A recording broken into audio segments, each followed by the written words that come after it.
ભારત માતા કી. ભૂખ લાગે બધા.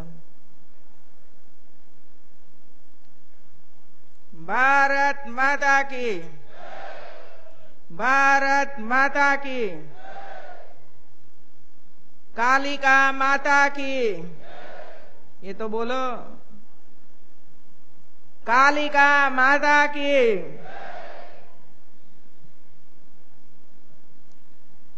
નવરાત્રીના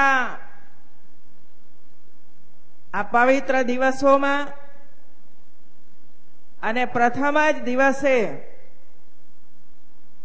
પાવાગઢના સંપૂર્ણ વિકાસ માટે ના ખાત મુહૂર્તો ભૂમિ પૂજન કરવા માટે અહીં ઉપસ્થિત થયેલા આપણા સૌ આગેવાનો, માનનીય મંત્રીશ્રીઓ, શ્રી નીતિનભાઈ પટેલ, શ્રી ભૂપેન્દ્રસિંહજી ચુડાસમા, શ્રી પ્રદીપસિંહજી જાડેજા, શ્રી જયદ્રથસિંહ પરમાર, सांसद श्रीओ श्री प्रभातसिंह चौहान, श्री जसवंतसिंह बाबोर, श्री रामसिंह भाई राठवा, जिला पंचायत प्रमुख बेन श्री रश्मिकाबेन पटेल, प्रदेश महामंत्री श्री भरतसिंह परमार अने श्री शब्दशरण भाई ब्रह्मभट्ट, प्रदेश उपाध्यक्षा बेन श्री इलाबा जाडेजा, कालिका ट्रस्टना चेरमेन प्रदेश कोषाध्यक्ष श्री सुरेन्द्र भाई पटेल, धारासभ्य श्रीओ श्री जेठाभाई बरवाड, श्रीमती निमिषाबेन सुथार, श्री अरविंद सिंह चौहान, जिला भाजपा प्रमुख श्री जवाहर भाई त्रिवेदी तथा एमनी पूरी टीम, यात्राधाम विकास बोर्ड चेरमेन श्री महेंद्र भाई त्रिवेदी, पूर्व धारासभ्य श्रीओ श्री पदाधिकारी श्रीओ, नगरपालिका सौ प्रमुख श्रीओ, चूंटायेला सौ सदस्य भाई बहनों, मंच पर विराजमान सौ वहीवटी तंत्रना वडाओ, उपस्थित सौ भाईओ बहनों अने वाला बाळको,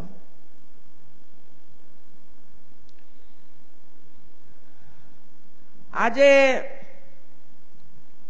मने खुशी छे के नवरात्रीना पहला ज दिवसे कालिका माताजीना आशीर्वाद प्राप्त थाय छे। सवारे कालिका माताजीना आशीर्वाद अने रात्रे अमदावादनी अंदर भव्य नवरात्रि महोत्सवनो प्रारंभ। मित्रों, नवरात्रिना 9 दिवस सुधी गरबा गानार खेलैयाओ बहनों भाईओ गरबानी रमझट मजावशे। माताजीनी पूजा अने अर्चना थशे। जे कोई मननी अंदर कल्पनाओं अने भावनाओं रहेली हशे ए भावनाओं परिपूर्ण थाय एना माटे समग्र गुजरात नहीं परंतु समग्र विश्वनी अंदर आ नवरात्रीनुं एटलुं ज महत्व छे। मित्रों, चाहे कालिका माताजी होय, चाहे अंबाजी माताजी होय, ज्यां पण आपणी आ विराट शक्ति पड़ेली छे ए शक्तिना दर्शन, पूजा अने अर्चना करीने व्यक्ति पोताना जीवनमां कंईक सारूं बने अने सर्व सुखी थाय एना माटे सतत प्रयास करता होय छे, माताजीना आशीर्वाद मेळवता होय छे। भाईओ बहनों, मने याद छे कि जारे हूँ शिक्षण मंत्री हती त्यारे अने आ पंचमहाल जिल्लानी प्रभारी मंत्री हती त्यारे अवारनवार जिल्लानी संकलन समितिओमां वहीवटी कामकाज माटे पंचमहाल जिल्लानी अंदर खास करीने गोधरामां आवती हती अने त्यारे अहींना धारासभ्य होय के जेमने मां कालिका साथे संबंध होय, कायम माटेनी पूजा अर्चना करता होय, लाखोनी संख्यामां भाविक भक्तो एना दर्शन माटे आवता होय, ચાહે ગરીબ હોય કે તવંગર હોય, પગે ચાલીને આવે તે ગાડી લઈને આવે, પરંતુ એક આસ્થા સાથે જ્યારે કાલિકા મંદિરમાં દર્શનાર્થે માતાજીના આવતા હોય ત્યારે સ્વાભાવિક છે કે આ વિસ્તારની અંદર એની સુવિધાઓમાં વધારો થવો જોઈએ. અને એટલે એ વખતે મને યાદ છે કે અહીંના વડીલો કાલિકાનો એક યુવા મંડળ આ બધા ભેગા મળીને અહીં વાત કરતા હતા કે કમસે કમ એક પાણીની વ્યવસ્થા થઈ જાય અને જે પગથિયા છે એ પગથિયાઓનો સુધાર કરીને પાકા પગથિયા બને, આના માટે રાજ્ય સરકાર પ્રયાસ કરે. મિત્રો, આજથી હું લગભગ 10-12 વર્ષ પહેલાની વાત કરું છું. અને એ સમયે મને એક NRI મળવા માટે આવ્યા હતા. એમનું નામ પણ અહીંના જ આપણા વડીલોએ મને આપ્યું હતું. હજુ એમનું નામ પણ મને યાદ છે કે વિઠ્ઠલભાઈ પટેલ, જે દર વર્ષે એમના માતાજીને લઈને કાલિકા માતાજીના દર્શન કરવા માટે આવતા. એ વર્ષોના વર્ષોથી જ્યારે ગુજરાતમાં વસતા હતા ત્યારથી જ માતાજીના હર હંમેશ કાયમી દર્શન કરતા હતા. સમય ગયો, પરિવાર અમેરિકામાં વસ્યો, પરંતુ એ સિલસિલો તેઓ ભૂલ્યા નહીં ને દર વર્ષે માતાજીને લઈને માતાજીના દર્શન કરવા માટે આવતા હતા. અને એમણે મને વાત કરી કે મેં દર વર્ષે હું અહીં આવું છું. સમય જતા માતાજીની ઉંમર વધતી ચાલી, ચાલવામાં મુશ્કેલીનો અનુભવ થવા માંડ્યો અને કુદરતે એક રોગ આપ્યો અને કેન્સર થયું માતાજીને. કેન્સર થવાને કારણે ચાલવામાં ઓર તકલીફ પડવા માંડી. તેમ છતાં માતાજીના દર્શન કરવાનું ચૂકતા નહોતા. અને એ સમયે એમના માતાજીએ પોતાના પુત્રને કહેલું કે બેટા, તારી આર્થિક સ્થિતિ સારી થાય ત્યારે અહીં ખર્ચ કરીને પણ માતાજીના મંદિર સુધી પગથિયા પાકા બને એના માટેનો તું પ્રયાસ કરશે. મિત્રો, આ શબ્દો હજુ પણ મને વિઠ્ઠલભાઈના યાદ છે. મિત્રો, એમના માતાજીએ એમના પુત્રને કરેલી પ્રાર્થના અને એ વિઠ્ઠલભાઈ જ્યારે મને મળ્યા ત્યારે સમગ્ર અધિકારીઓની સાથે રહીને આ પગથિયા બનાવવાનું કામકાજ, વન વિભાગનો સહકાર, માર્ગ અને મકાનનો સહકાર, પાણી પુરવઠા સાથે આ બધા જ કામકાજનો આપણે આરંભ કર્યો હતો આજથી 10 વર્ષ પહેલા. મિત્રો, અને એનો પગથિયાનો તમામ ખર્ચ એ અમેરિકામાં વસતા વિઠ્ઠલભાઈ પટેલે આપ્યો હતો. મિત્રો, અને એટલા માટે હું આજે એમને યાદ કરું છું કે આજ સુધીમાં 10 વર્ષથી જે પગથિયા ઉપર ચાલીને ભાવિક ભક્તો ઉપર ગયા, માતાજીની પૂજા કરીને ધન્યતા અનુભવી, એવી વિશેષ વ્યક્તિઓને આજે આપણે યાદ કરવી જ પડે. એવી માતાજીઓ પણ આપણા રાજની અંદર પડેલી છે બેન, એવું કે જે પોતાના દુઃખ દર્દનો અનુભવ તો પોતે કરે જ છે, પણ બીજાના દુઃખ દર્દનો અનુભવ પોતે કરે અને એમાંથી કેવી રીતે માર્ગ કાઢી શકાય એવી માતાઓને પણ આપણે યાદ કરવી જોઈએ અને એમને વંદન પણ કરવા જોઈએ. મિત્રો, અને ત્યારથી લઈને સમયે સમયે કાલિકા માતાજી નું મંદિર, એની આસપાસનો વિસ્તાર, ઉપર જવાનો માર્ગ, પાણી પહોંચાડવા માટેની પાઇપલાઇનો, એ ઉપરાંત બેઠક વ્યવસ્થાઓ, લાઇટની વ્યવસ્થા, આ તમામ વ્યવસ્થાઓ રાજ્ય સરકારે વિવિધ પ્રકારની ગ્રાન્ટો આપીને કરવાની શરૂઆત કરી. મિત્રો, આ માતાજીનું મંદિર છેલ્લા 15 વર્ષથી અસ્તિત્વમાં આવ્યું. ભાઈ, હા કે ના મને કહો તો ખરા. 15 વર્ષથી અસ્તિત્વમાં આવ્યું. પહેલાથી હતું ને એ વખતે શાસન કોનું હતું? કોણ રાજ કરતું હતું ભાઈ ગુજરાતમાં? કોંગ્રેસ. તો કોંગ્રેસના વિચાર આવ્યો હતો કે જ્યાં હજારો આદિવાસી ભાઈ બહેનો અને પૂરા દેશની અંદરથી અનેક ભાઈ બહેનો, દર્શનાર્થીઓ, ભક્તો જ્યારે માતાજીના દર્શન કરવા માટે આવતા હોય ત્યારે એ વિસ્તારની અંદર સંપૂર્ણ સુવિધાઓ ઉપલબ્ધ કરાવવી જોઈએ એનો વિચાર સુદ્ધા કોંગ્રેસીઓને આવ્યો નહોતો. કારણ આવ્યો તો નહોતો આવ્યો.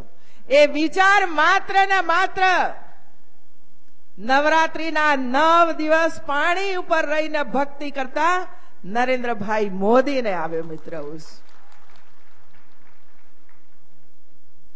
અને એમણે પોતે જ કાલિકા માતાજીનું મંદિર હોય કે અંબાજી માતાનું મંદિર હોય કે બહુજાજી માતાના દર્શને જવાનું હોય કે પછી શિવ ભક્તોએ સોમનાથ મંદિરના દર્શન કરવા માટે જવાનું હોય કે દ્વારકાધીશના મંદિરના દર્શન કરવા માટે જવાનું હોય, આ બધા જ સમગ્ર આપણા યાત્રાધામો એ તદ્દન સુવિધા સભર હોવા જોઈએ એવા ખ્યાલ સાથે, એવા સ્મરણ સાથે નરેન્દ્રભાઈએ કરોડો રૂપિયાની ગ્રાન્ટો યાત્રાધામ વિકાસ બોર્ડ, ટુરિઝમ વગેરેને આપી અને આજે આપ સૌ જોઈ રહ્યા છો મિત્રો કે કેટલી સુવિધાઓ આપણે ધીરે ધીરે કરીને ઊભી કરવા જઈ રહ્યા છે.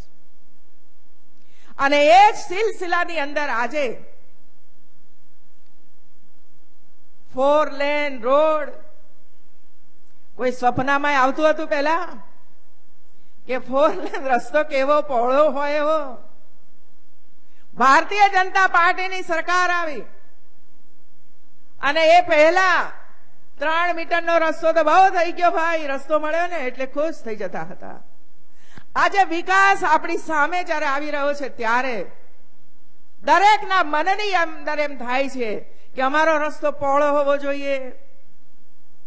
4 લેન હોય, 6 લેન હોય, 2 લેન હોય, આજુબાજુ સરસ મજાની વનરાજી હોય, વૃક્ષો વાવેલા હોય, ઠંડકનો અનુભવ થતો હોય, વચ્ચે ક્યાંક ને ક્યાંક પાણી આવતું હોય, ક્યાંક ક્યાંક વિસામો આવતો હોય, આવા પ્રકારના સુંદર આધુનિક રસ્તાઓ બનાવવા માટેનો વિચાર આપણી સરકારે કર્યો અને એનો અમલ આપણે છેલ્લા 15 વર્ષથી કરી રહ્યા છીએ મિત્રો. પાણીની સુવિધાઓ મિત્રો એમ કહેતા હતા કે પાણી છેક ઉપર કેવી રીતે ચડે? માતાજી તો છેક ઉપર કેટલે ઊંચે બેઠા છે, પાણી નીચે હોય ઉપર કેવી રીતે ચડે? પણ નરેન્દ્રભાઈ મોદી સાહેબે પાણી ઉપર ચડાવી દીધા. સંકલ્પ શક્તિ હોય, કમિટમેન્ટ હોય કે મારે આ કામ કરવું છે ત્યારે એની વચ્ચે ગમે તેટલી અડચણો આવતી હોય તો પણ અડચણોને દૂર કરીને પણ એ કામ પૂર્ણ કરવું, એનું નામ ભારતીય જનતા પાર્ટીની સરકાર મિત્ર. હવે આપણે 52 કરોડના ખર્ચથી માચીથી માતાજીના મંદિર સુધીનો પગથિયા, અને એ પણ પહોળા પગથિયા, જવા આવવાનો માર્ગ જુદો, રેલિંગ વચ્ચે બેસવાની જગા, આ બધા જ નું પ્લાનિંગ રાજ્ય સરકારે કર્યું અને આજે એનું આપણે ખાતમુહૂર્ત કર્યું. અને હું છું કે ટૂંક સમયની અંદર આ સુવિધા આ આવનારા સમયની અંદર જે ભાવિક ભક્તો દર્શનાર્થે આવશે એમને એની પૂર્ણ સુવિધા પ્રાપ્ત થાય મિત્રો. ઉપર તળાવો કેટલા બધા છે ને તળાવો, તળાવોને ઊંડા કરવા હું આજે કાલિકા યુવક મંડળને યાદ કરું છું મિત્રો. કાલિકા યુવક મંડળને યાદ કરું છું. જ્યારે તળાવો ઊંડા કરવાની એક યોજના રાજ્ય સરકારે બનાવી ત્યારે એવું હતું ભાઈ કે જ્યાંના તળાવ એની આજુબાજુના લોકો જેની અંદર તળાવ ઊંડું કરવા માટે મજૂરી કરવા માટે આવે, હવે છેક ઉપર કેટલા મજૂર જઈ શકે? અને એટલે કામ કઠિન હતું મિત્રો.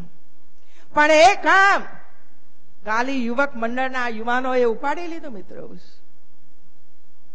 પથ્થરો ઉપાડવા માંડ્યા. જોત જોતાની અંદર 1-1.5 મહિનાની અંદર તળાવ ઊંડું થયું. તળાવ પાણીથી ભરાયું. આજે તળાવોનું જયારે બ્યુટિફિકેશન આપણે કરવા જઈ રહ્યા છીએ ત્યારે માત્ર તળાવમાં પાણી ન હોય, પાણીની સાથે સાથે વનરાજી પણ હોય.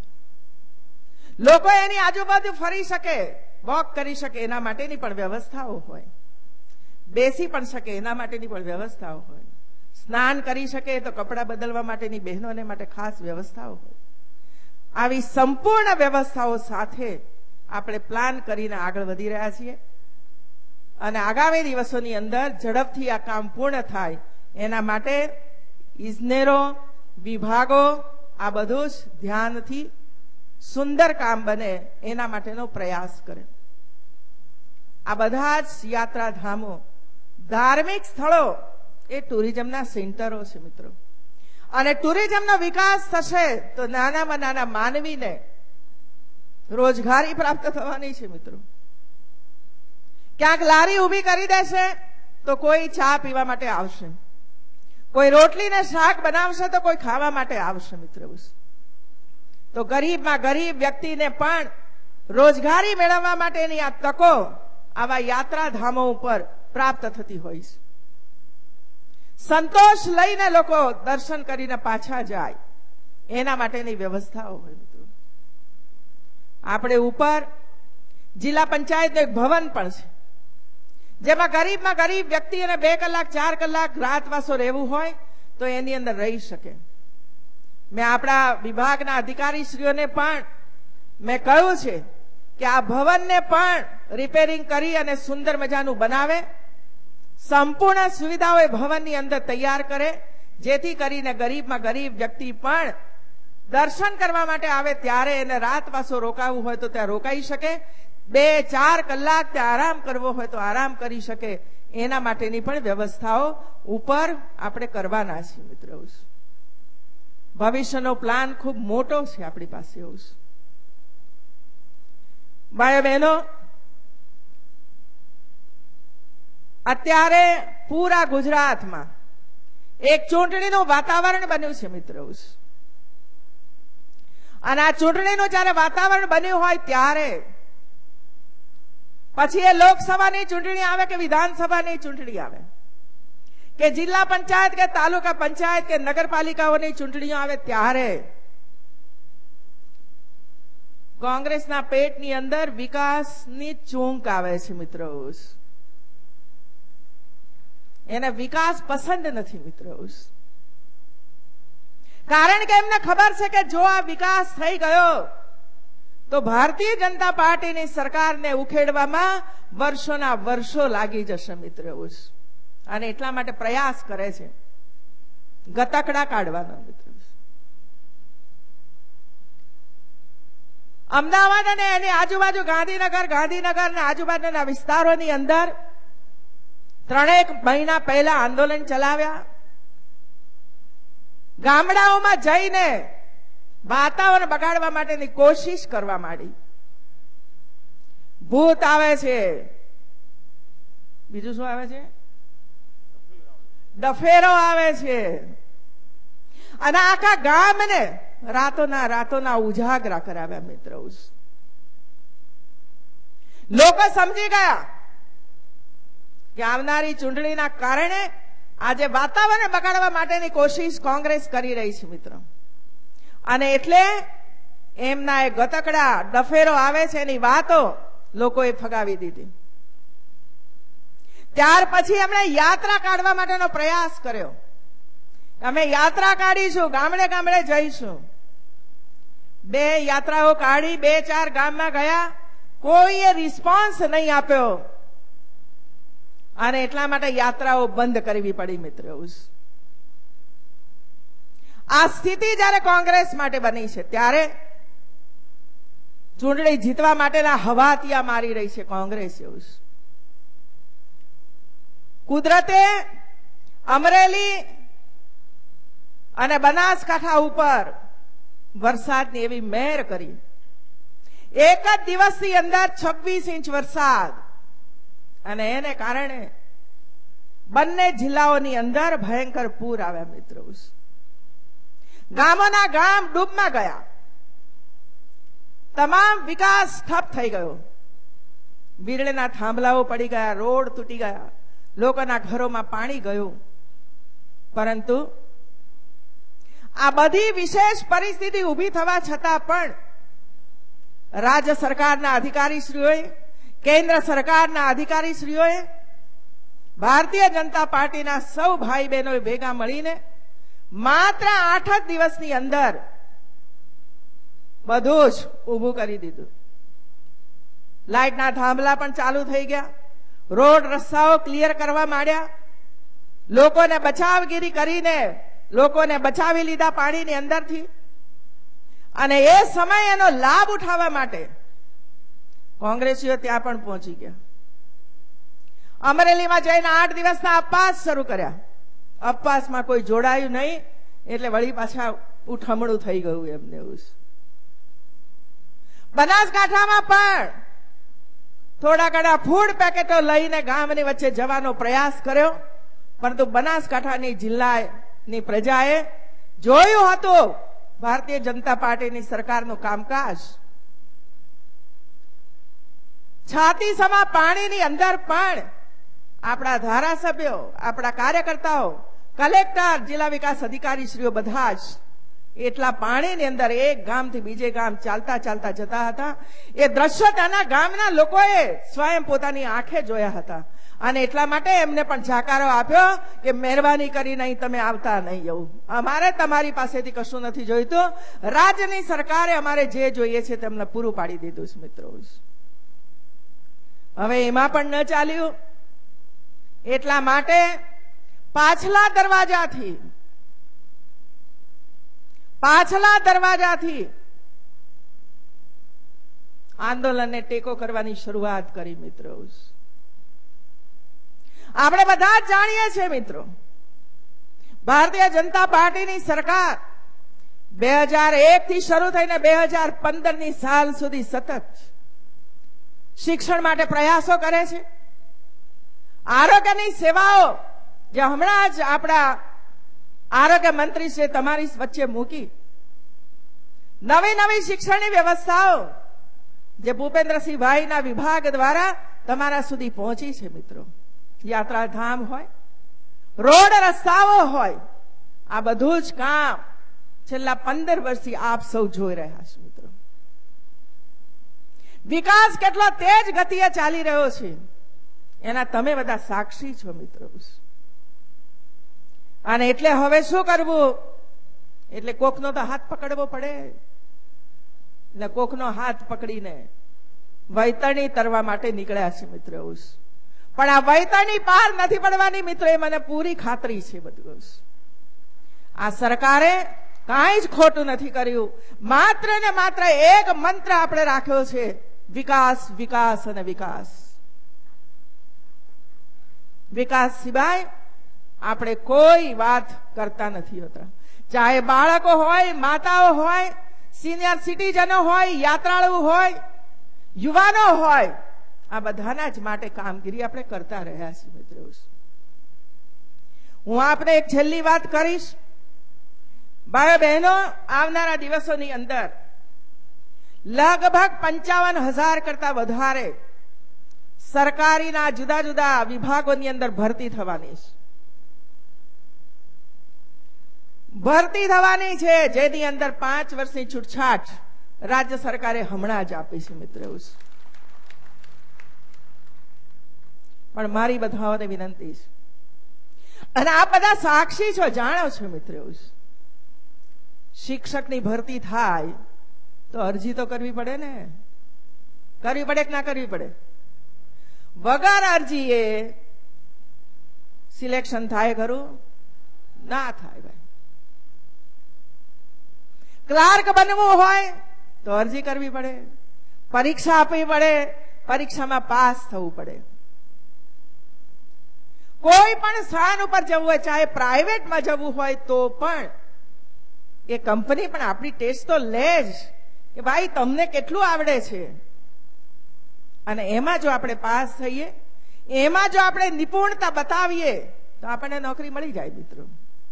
અને એટલા માટે જિલ્લાના યુવકોને, યુવતીઓને મારી વિનંતી છે, જેમ જેમ જાહેરાત આવતી જાય એમ અરજીઓ પણ કરતા રહેજો. સાથે સાથે આપણે એ પણ નિર્ણય કર્યો છે કે જિલ્લાના મથકો ઉપર તલાટીની જાહેરાત આવશે તો તલાટીની જાહેરાત આવ્યા પછી જેને પણ પરીક્ષામાં બેસવું હશે બધાઓને તાલીમ આપવાનું કામ રાજ્ય સરકાર શરૂ કરશે મિત્રો. એવું આવો શીખો અને પછી પરીક્ષામાં પાસ થાવ. કોન્સ્ટેબલની ભરતી કરવાની હશે તો જાહેરાત આવે, જિલ્લાના મથકો ઉપર દીકરા દીકરીઓને તાલીમ આપવા માટેનો પ્રયાસ ગઈ વખતે પણ કર્યો, આ વખતે પણ આપણે કરીશું મિત્રો. દોડો, હાઈ જમ્પ, લોંગ જમ્પ કરો, ત્યારે જઈને પોલીસ વિભાગની અંદર આપણે ભરતી પામી શકીએ છીએ મિત્રો. અમે તમને એમને નથી છોડી દેવાના હવે. એવું કારણ અરજી થતી નથી, નોકરી મળતી નથી, અને એટલા માટે એમ લાગે છે કે સરકાર અમારા ઉપર ધ્યાન કેન્દ્રિત કરતી નથી. એવું પણ અમે એમાં બદલ કર્યો છે કે આજ સુધીમાં જાહેરાતો આપતા હતા પણ તમે તમારી રીતે તાલીમ વગેરે લેતા હતા. હવે રાજ્ય સરકારના માધ્યમ દ્વારા આ બધી જ તાલીમ આપવાની વ્યવસ્થા દરેક જિલ્લાના મથક ઉપર આપણે કરવાના છીએ. આમાં એનો લાભ ઉઠાવો અને પછી ભરતીની પરીક્ષાઓમાં બેસો અને પાસ થાવ અને નોકરી કરો મિત્રો. એ જ રીતે પ્રાઇવેટ કંપનીઓની અંદર પણ આ વર્ષે આપણે વધારાના 9 સ્થાનો ઉપર વિશેષ કરીને જુદા જુદા અભ્યાસક્રમો ઉભા કરવાના છીએ પ્રાઇવેટ કંપનીઓ દ્વારા. અને એમાં આપ જો એની અંદર સામેલ થશો તો તાલીમ મળી જશે, અને તાલીમ મળશે તો આ પ્રાઇવેટ કંપનીઓની અંદર પણ જઈ શકશો મિત્રો. આવતી 26મી તારીખે આવે 26મી તારીખે વડોદરાનો એક્સપ્રેસ વે છે, અમદાવાદથી વડોદરા અને સુરત તરફ જવાનો, એની બાજુમાં L&T નો એક મોટો ટ્રેનિંગ સેન્ટર ચાલે છે. એ ટ્રેનિંગ સેન્ટરની અંદર એક બીજું નવું ટ્રેનિંગ સેન્ટર ઉભું કરવા માટેનો શરૂઆત થવાની છે, જેની અંદર હું આવવાની છું મિત્રો. હું અત્યારથી તમને કહું છું, એની માહિતી મેળવો અને એ તાલીમની અંદર ભાગીદાર બનશો તો આવનારા દિવસોની અંદર એનો લાભ તમને બધાને અવશ્ય થશે મિત્રો. આપણા બાળકો, આપણી માતાઓ, એના માન અને સન્માન માટે પણ રાજ્ય સરકારે કામ શરૂ કર્યું છે મિત્રો, અને આપ બધા એની અંદર સહયોગી બન્યા છે. હું જે સરપંચોએ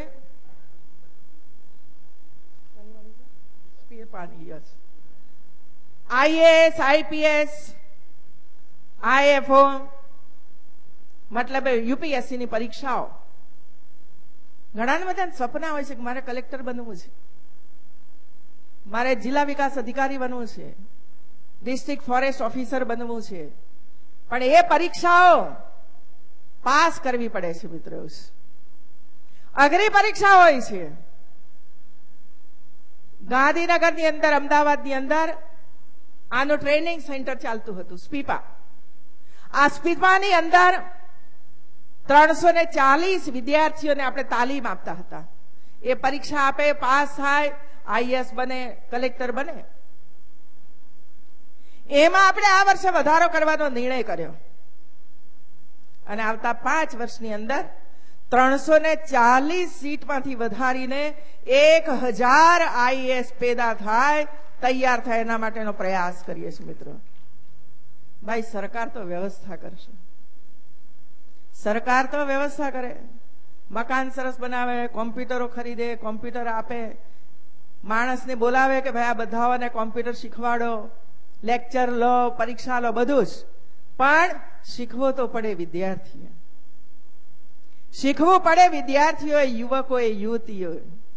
અને એટલે અહીં પંચમહાલ જિલ્લાની અંદર સ્પીપાનું એક સેન્ટર ગોધરાની અંદર શરૂ થયું છે.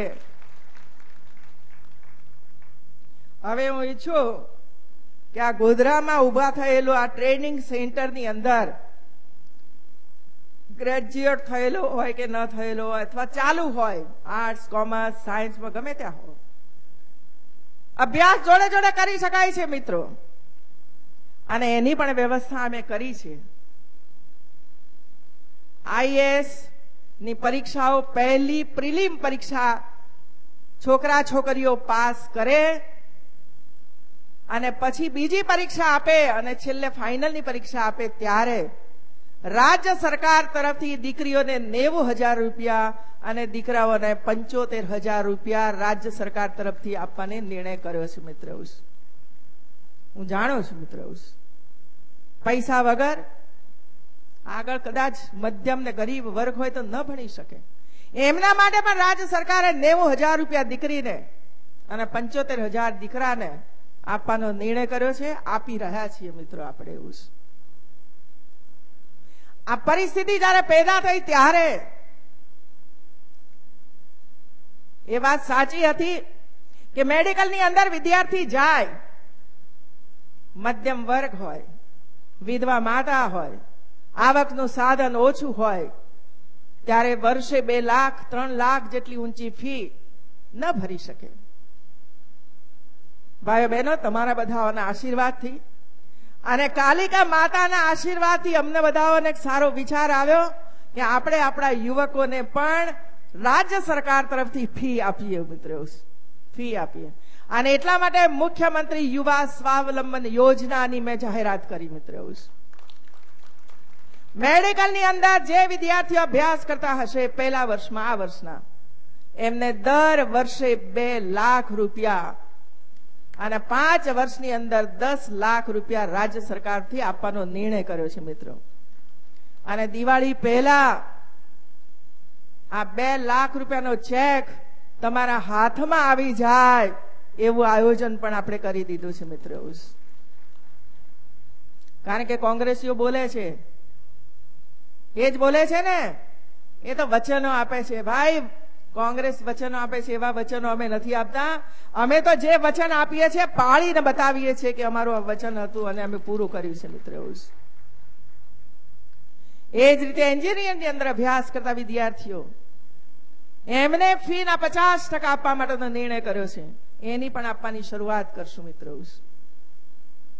ડિપ્લોમા હોય, આઈઆઈટી હોય, આઈટીઆઈ હોય, પોલિટેકનિક હોય, આર્ટ્સ, કોમર્સ, સાયન્સ ની અંદર અભ્યાસ કરતો વિદ્યાર્થી હોય, નર્સિંગ ની અંદર અભ્યાસ કરતો વિદ્યાર્થી હોય, કોઈ પણ કોલેજની અંદર અભ્યાસ કરતો વિદ્યાર્થી હશે ત્યારે એમને 4.5 લાખ રૂપિયાની જેની આવક મર્યાદા હશે તમામને 50% ફીમાં રાહત રાજ્ય સરકાર આપશે, જે ફી રાજ્ય સરકાર ભરશે મિત્રો. આપ ભણો, આગળ વધો. એવું એવો બીજો એક મહત્વનો નિર્ણય કર્યો 1 થી 8 ધોરણમાં. ધોરણ 1 થી 8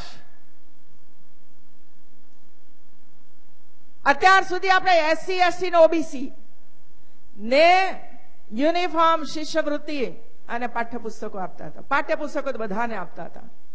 આ વર્ષે આપણે નિર્ણય કર્યો કે હવેથી આ વર્ષથી ધોરણ 1 થી 8 ની અંદર અભ્યાસ કરતા તમામે તમામ બાળકોને કોઈ પણ પ્રકારનો ભેદભાવ રાખ્યા સિવાય શિષ્યવૃત્તિ, ગણવેશ અને પાઠ્યપુસ્તકો એનાયત કરી દેવામાં આવશે મિત્રો.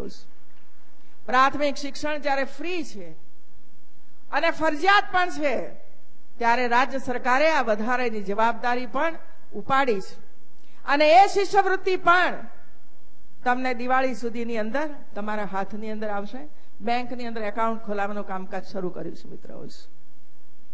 તો રાજ્ય સરકાર જે કોઈ વચનો આપે છે, વચનો પાળીને બતાવે છે મિત્રો. ચાહે કૃષિ ક્ષેત્રની અંદર હોય, નક્કી કર્યું હતું ટ્રેક્ટર આપીશું. જેને ફોર્મ ભર્યા બધાને ટ્રેક્ટરો મળ્યા. રોટાવેટર આપીશું, રોટાવેટરો મળ્યા. મિલ્કિંગ મશીન મહિલાઓને આપીશું, કામનો આરંભ થયો. 300 ચોરસ મીટરના પ્લોટ આપીશું, એનો પણ આરંભ થયો. જે 10 પશુઓ પાળતા હશે એમને પણ બલ્ક મિલ્ક કુલર આપીશું, એના પણ ઓર્ડરો અપાઈ ચુક્યા છે બહેનો ભાઈઓ. ખોટા વચનો આપીને અમારી પાસે કોઈના વોટ ન જોઈએ મિત્રો. તમે જાણો છો મિત્રો. અને એટલે જ્યારે ટૂંક સમયની અંદર ચૂંટણી આવી રહી છે, જિલ્લા પંચાયત, તાલુકા પંચાયત, કોર્પોરેશન, નગરપાલિકાઓ, ત્યારે ખભે ખભા મિલાવીને આપણે આપણા ઉમેદવારોને જીતાડીને ફરી એકવાર જિલ્લા પંચાયતની અને ભારતીય જનતા પાર્ટીનું શાસન આવે એના માટેનો આપણે પ્રયાસ કરવાનો છે મિત્રો. નાનામાં નાના કાર્યકર્તાઓએ પરિશ્રમ કરીને પોતાનું કામકાજ કરીને ખેતરમાં જઈને પણ રાત્રે દિવસે જ્યારે પણ સમય મળ્યો છે ત્યારે લોકસભાના મેમ્બરોને જીતાડવા માટે અથાગ પરિશ્રમ કર્યો છે મિત્રો. એ અમે નહીં ભૂલીએ. એ જ રીતે આપણી વિધાનસભા 2012માં જયારે વિધાનસભા આવી ત્યારે આપણે નિર્ણય કર્યો હતો કે નરેન્દ્રભાઈને ફરી ચોથી વાર રાજ્યના મુખ્યમંત્રી બનાવવા છે 2012ની અંદર. ત્યારે પણ આ જ કાર્યકર્તાઓએ પરિશ્રમ કરીને સીટો જીતાડી અને ફરી વાર 2012ની અંદર ભારતીય જનતા પાર્ટીની સરકાર આવી મિત્રો. હવે જ્યારે 10,000 કરતા વધારે નાના કાર્યકર્તાઓને, ગ્રાસરૂટ લેવલના કાર્યકર્તાઓને જ્યારે ચૂંટણી લડવાનો વારો આવ્યો હોય ત્યારે લોકસભાના મેમ્બરથી માંડીને મંત્રી સુધીના તમામ કાર્યકર્તાઓએ ખભે ખભા મિલાવી પરિશ્રમ પાડીને આ 10 થી 12,000 નાના કાર્યકર્તાઓને જીતાડવાની જવાબદારી આપણી સૌની છે મિત્રો. એમાં કોઈ કસર નથી કરવાની મિત્રો, કોઈએ પણ એવું કોઈ રાજકારણના આટાપાટા કોઈએ ખેલવાની જરૂર નથી મિત્રો. એ બધું જ કોંગ્રેસને આપી દઈએ આપણે. એ બધું કોંગ્રેસના મુબારક. આપણે તો શાંતિપ્રિય લોકો છીએ મિત્રો. આપણે તો ગાંધીજીના વારસદારો છીએ, આપણે સરદાર પટેલના વારસદારો છીએ મિત્રો, જેમણે પરિશ્રમ કરીને પણ દેશને આઝાદી અપાવી. શાંતિની સ્થાપના થાય, સૌહાર્દ થાય, સૌનો વિકાસ થાય, સૌને એમના હક અને અધિકારનું પ્રાપ્ત થાય, એના માટેની આ સરકારો હોય છે મિત્રો. અને એટલા માટે આજે જયારે નવરાત્રીનો પ્રથમ દિવસ છે, માતાજીની આરાધના જયારે આપણે સૌ કરવા જઈ રહ્યા છીએ, ત્યારે આપણે સંકલ્પ કરીએ પૂરા ગુજરાતની અંદર એક પણ જિલ્લા પંચાયત, એક પણ તાલુકા પંચાયત, એક પણ નગરપાલિકા કે એક પણ મહાનગર કોંગ્રેસના હાથમાં ન જવું જોઈએ. ભારતીય જનતા પાર્ટીનું કમળ ત્યાં ખીલવું જોઈએ મિત્રો. એ સંકલ્પ કરીને આપણે જઈશું. માતાજીના હંમેશા આપણા ઉપર આશીર્વાદ રહ્યા છે મિત્રો. અને આશીર્વાદ વગર કશું શક્ય નથી હોતું મિત્રો. સદાય પરમાત્માના આશીર્વાદ આપણી ઉપર રહ્યા છે મિત્રો. હું જાણું છું પંચમહાલ, દાહોદ, આ મધ્ય ગુજરાતના વિસ્તારની અંદર વરસાદનું પ્રમાણ ઓછું થયું છે. ડેમ ખાલી છે, મને ખબર છે મિત્રો. પણ હું ખાતરી આપું છું આપ સૌને, પીવાના પાણીની કોઈ મુશ્કેલીઓ તમને નહીં અનુભવવા દઈએ મિત્રો. પશુઓને પૂરતા પ્રમાણમાં ઘાસ મળે એના માટે રાજ્યની જવાબદારી છે અને રાજ્ય સરકાર તમને એ પૂરું પાડશે મિત્રો. જ્યારે પાણીની અછત છે આપણે ત્યાં, ડેમો ખાલી છે, ત્યારે આ રવિ સિઝનની અંદર પાણી ઉપલબ્ધ બનશે. પણ ત્યાર પછી ઉનાળાની સિઝનની અંદર કોઈને પણ કૃષિનું પાણી નહીં મળી શકે મિત્રો. માત્ર ને માત્ર પીવાના પાણી માટે એ પાણીને રિઝર્વ કરવું પડશે, અનામત રાખવું પડશે. અને એટલે મારી આ લાગણી તમારા બધાની સામે મેં મૂકી છે મિત્રો. શિયાળુ ખેતી કરી શકીશું, એમાં પાણી મળશે, પણ પીવાના પાણીનો જથ્થો કઈ અમેરિકાથી નહીં મંગાવી શકીએ. ઘાસ મંગાવી શકીશું બહારથી, પણ પીવાનું પાણી તો જે કુદરતે આપ્યું છે અને જે ધરતી માતામાંથી આપણે ખેંચી લીધું છે, એ જ પાણીનો ઉપયોગ પીવાના પાણી કરવાનો છે આવતા વર્ષે વરસાદ પડે ત્યાં સુધી. અને એટલે આપણે એટલું તો કરીશું કે ઉનાળુ પાક ન વાવીએ, શિયાળુ પાક પૂરતા પ્રમાણમાં પાણી આપીને પૂરું કરાવીશું. પીવાના પાણીનો, પશુઓને પીવાના પાણીનો, માનવીને પીવાના પાણીનો જથ્થો આપણે અનામત રાખવાના છીએ. આ મારી લાગણી તમારા સુધી મેં પહોંચાડી છે અને એ લાગણીને આપ બધા જ સંમત થશો એવી મને પૂરી ખાતરી છે મિત્રો. અહીં માતાજીની આરતી થઈ, સરસ મજાના બે યુવકોએ આપણી વચ્ચે સુંદર મજાની આરતી માતાજીની કરીને આશીર્વાદ આપણને બધાને આપ્યા છે. આપ સૌએ મારું ભાવભીનું સ્વાગત સન્માન કર્યું છે. જે કોઈ મને પ્રાપ્ત થાય છે એમાંથી હું કશું ઘેર નથી લઈ જતી ભાઈ. સરકારમાં જમા થઈ જાય છે, બધું સરકારમાં જમા થઈ જાય છે. એમાંથી ઓક્શન થાય છે, હરાજી થાય છે, અને હરાજીમાંથી મળેલી રકમ એ કન્યાઓના શિક્ષણ માટે જાય છે મિત્રો. અને એમાં આપ સૌએ જે યોગદાન આપ્યું છે એ આપને આ દીકરીઓની પેઢી કોઈ દિવસ નહીં ભૂલી શકે મિત્રો. એક દીકરી ભણી રહી છે, એમાં આપ સૌનો સહયોગ પ્રાપ્ત થયો છે. આજે મારી સામે બેઠેલી દીકરીઓએ પણ સુંદર મજાના કાર્યક્રમો કરીને એમની શક્તિ, એમનું કૌશલ્ય તમારી સામે વ્યક્ત કર્યું છે. એવી દીકરીઓને પણ ખૂબ ખૂબ શુભેચ્છાઓ પાઠવું છું કે આપ સૌએ સુંદર મજાના કાર્યક્રમો કરીને આપણને સૌને મનોરંજન પૂરું પાડ્યું છે. શક્તિ તમારામાં પણ છે, કૌશલ્યનો વિકાસ થાય એના માટે સતત આપણે પ્રયત્ન કરતા રહ્યા છીએ. આપ સૌએ માતાજીની આરતીમાં ઉપસ્થિત રહીને આશીર્વાદ પ્રાપ્ત કર્યા છે, અને આવતા દિવસોની અંદર 1.5 વર્ષની અંદર આ કામ પૂર્ણ થઈ જાય એના માટે આપણી સરકાર હંમેશા કાર્યરત રહેશે એટલી ખાતરી આપી દે મારું વક્તવ્ય પૂર્ણ કરું છું. જય જય ગરવી ગુજરાત, જય જય ગરવી ગુજરાત.